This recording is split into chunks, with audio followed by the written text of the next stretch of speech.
శాంతితో మూడు లోకాలు నిండి ఉండగా పశువు మరియు మనిషి రూపంగల అసురుడు అహంకారం దురాశతో ఎదిగాడు. అతనే మహిషాసురుడు. కఠోర తపస్సుతో బ్రహ్మదేవుని ప్రసన్నం చేసుకున్న మహిషాసురుడు ఏ మనిషిగాని ఏ దేవుడు చేతగాని అతన్ని సంహరించలేని వరం పొందాడు. ఆ వరంతో మూడు లోకాలను వణికించి దేవతలను జయించి స్వర్గాన్ని ఆక్రమించాడు. ఓటమితో కృంగిపోయిన దేవతలు బ్రహ్మ విష్ణు మహేశ్వరులను ఆశ్రయించారు. అప్పుడు ఆ త్రిమూర్తులు మహిషాసురుడిని సంహరించగల శక్తి కేవలం పరమశక్తితోనే సాధ్యమవుతుందనగా అందుకోసం దేవతలందరూ తమ శక్తులను ఒకే బాణంలా ప్రసరింపచేశారు. ఆ అగ్ని జ్వాలల మధ్య నుంచి అవతరించిన రూపమే మహాదేవి దుర్గాదేవి. ప్రకాశవంతమైన దివ్య రూపంతో దేవతలందరి వల్ల పొందిన ఆయుధాలు ధరించి సింహవాహనంపై ప్రత్యక్షమైంది.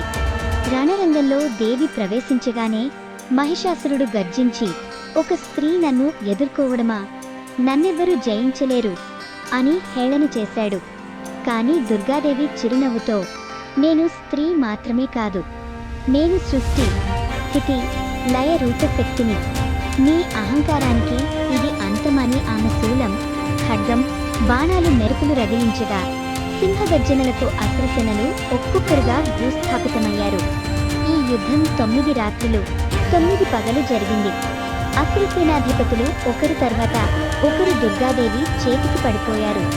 రక్త బిందువుతో మళ్ళీ పుట్టే రక్తబీజుడిని సంహరించటానికి ఆ కాళికాదేవి ప్రత్యక్షమే ఆ రక్తాన్ని తాగి రక్తబీజుడిని సంహరించింది. చివరి 10వ రోజు మహిషాసురుడు మహాగేదరూపం దాల్చి వస్తుండగా అతని కాళ్ల దెబ్బతో భూమి పగిలిపోయింది.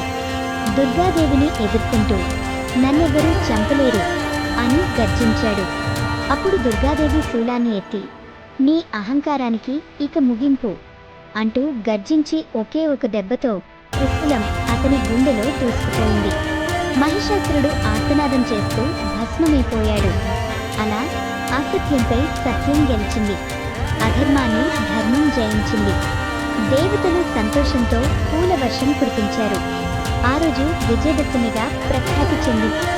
ఈ రోజుకి కూడా మనం దసరా నవరాత్రులుగా జరుపుకుంటున్నాం. అంధకారం ఎప్పుడైతే పెరుగుతుందో అప్పుడు ఆమె మళ్ళీ అవతరిస్తుంది.